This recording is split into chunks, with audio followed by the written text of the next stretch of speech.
ان کے لیے جن کے لیے قرآن نے حکم کیا، اور ان کا دل موم سے زیادہ نرم تھا ان کے لیے جن کے لیے قرآن نے کہا رحماء بینہم۔ مسلمانوں یہ درس اسلام سیکھ لو، 90% جھگڑوں کا خاتمہ ہو جائے گا۔ آج اپنی بیویوں کو مار رہے لوگ، طلاق کی دھمکیاں دے رہے لوگ، 3 بچے ہونے کے بعد اپنی بیویوں کو لوگ طلاق دے رہے۔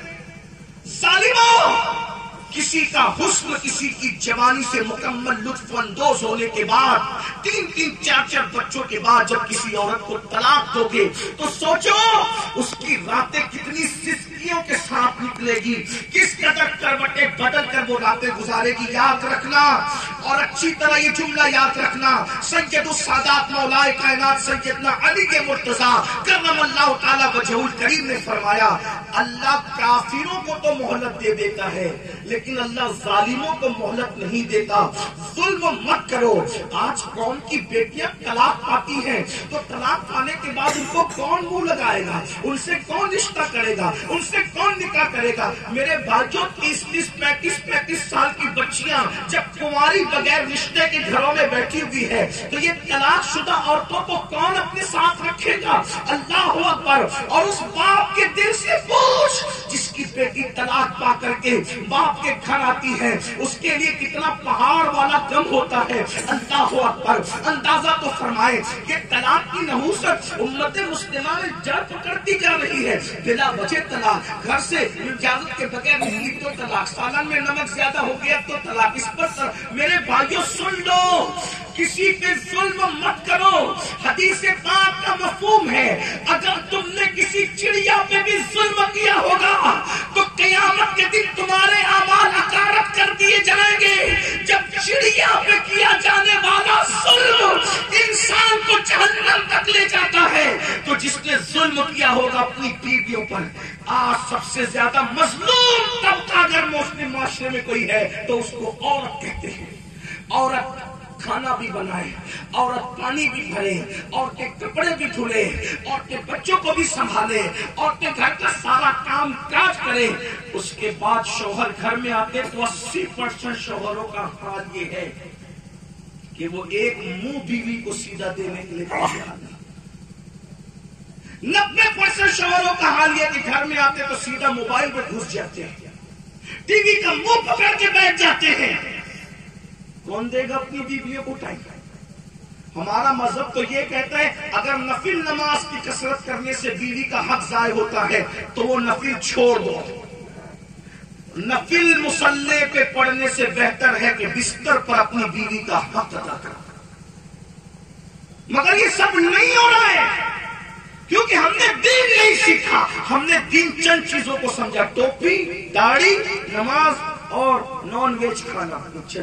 مجھے انکار نہیں ہے ان کی عظمتوں کا، ٹوپی کا، داڑھی کا، نماز کا، مجھے انکار نہیں۔ تو آپ مجھے جانتے ہیں کہ میں اس کو بار بار ریپیٹ کرتا ہوں، لیکن سن لو، نمازیں بھی ضائع ہو جائے گی ان لوگوں کی جنہوں نے اپنی بیویوں پہ ظلم کیا۔ میرے آقا علیہ الصلوۃ والتسلیم فرماتے ہیں پہاڑوں جیسے اعمال لائیں گے لیکن بیوی کو گالی دی ہوگی، اس گالی کی وجہ سے اللہ ان کے اعمال کو ضائع کر دے گا۔ صرف ماں باپ کو ستانے پر عمل ضائع نہیں ہوتے، بیوی کے ظلم سے بھی عمل ضائع ہوتے۔ آج تو بیویوں کو نوجوان چھوکرے سیریل اور فلم دیکھنے کی وجہ سے کیا سمجھ رہے؟ یوز کرو، چھوڑو۔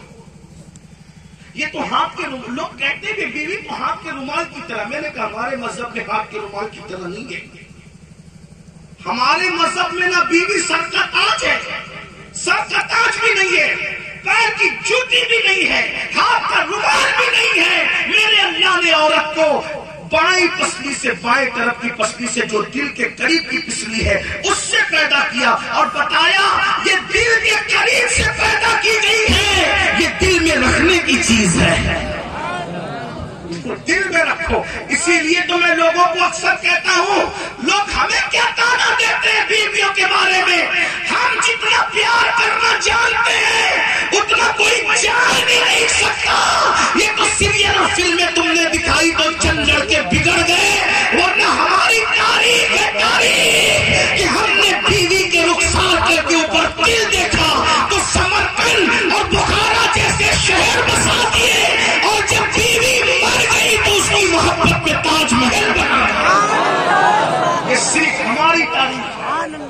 صرف ہماری تاریخ کوئی نہیں پیش کر سکتا. یہ تاریخ صرف ہماری تاریخ ہے. یہ اور بہت سی باتیں مجنو ہم میں ہے، مجنو ہم میں ہے، لیلا ہم میں ہے.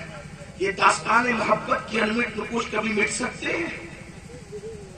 نہیں مٹ سکتے. داستان ابراہیم و ہاجرہ ہم میں ہے، داستان ابراہیم و سارہ ہم میں ہے. یہ طویل داستان ہے لیکن اس کی طرف نہیں جاتا. آج کیا کر رہا تھا؟ کسی خوش عقیدہ کو بے وقوف کہنا بھی حرام ہے. اب کیوں حرام ہے ذرا سوچو، توجہ کرنا. حرام کیوں ہے؟ اب اعلیٰ حضرت جب کوئی جواب دے دے تو ایسا تو نہیں ہے کہ دے دیا تو دے دیا، یہ مسئلہ نہیں. وہاں تو بڑے بڑے شاگرد بیٹھے ہیں، صدر الشریعہ جیسا، علامہ ظفر الدین جیسا، محدث اعظم کے چوچوی جیسا، علامہ حشمت علی خان شیربے سے اہل سنت جیسا، بڑے بڑے علم کے پہاڑ لوگ. انہوں نے فوراً سوال کر دیا اعلیٰ حضرت سے، سرکار یہ بے وقوف اتنی چھوٹی سی چیز ہے، اس پر آپ کہہ رہے کہ حرام ہے. کوئی حرام کے لیے تو کوئی دلیل چاہیے نا، ایسے تھوڑی کوئی چیز حرام ہو جاتی ہے. وہ علم والے لوگ تھے، کہنے لگے بے وقوف کسی خوش عقیدہ کو کہنا یہ حرام ہے آپ کہہ رہے ہیں، تو اتنی چھوٹی سی بات بے وقوف آدمی چلتے پھرتے کہہ دیتا یہ حرام کیسے ہے؟ تب امام کا جواب سنو. کہتے ہیں کیا تم نے حدیث نہیں سنی؟